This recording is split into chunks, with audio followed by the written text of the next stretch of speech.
So, hello guys. So, dito nga pala ako magpapadala sa Conor Express Cargo. So, yan. Nag-unboxing na po ako ng aking box. O, diba?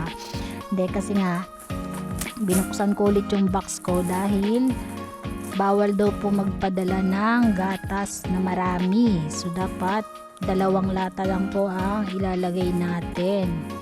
5 box po yung nilagay ko dyan. So, binigyan ako ng amo ko ng 5 box ng gatas. Pero 2 lang po pala ang pwedeng ilagay.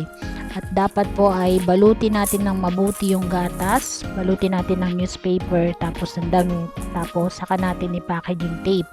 At ilagay daw po natin sa gitna ng box. Tapos po pag pinick up po yung box natin, sabihan po natin yung magpipick up na meron po yung quality supply. So para yung box natin ay malagyan po nila ng markings. So bawal po pala magdala ng mga quality supply katulad po ng mga gatas, tapos mantika, asukal, tsaka yung mga pasta. So yun po yung mga pinagbabawal na ipadala sa cargo. Kaya yun, first time ko lang po kasi magpapadala ng gatas.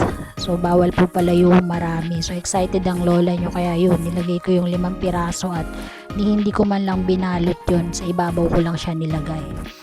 Kaya ayun, so ayan ang lola mo, diba? O ayan. So kailangan nating tanggalin yung 3 piraso para hindi tayo magka-problema. Baka hindi makarating yung box natin dahil nga dyan makakita ng custom na marami kang gatas sa loob ng box. So mahuhold po yung box natin sa costume, kaya para hindi po tayo magka-problema ay sumunod na lang po tayo kung ano po yung sinasabi ng mga cargo companies.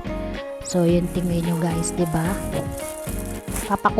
Kuha ko to mga first week na ng June. So kaya ayan, uulit na naman tayo, magbabalot na naman tayo. So yun lang guys, dito po ako sa Conor Express Cargo. So sabi nila kasi sporty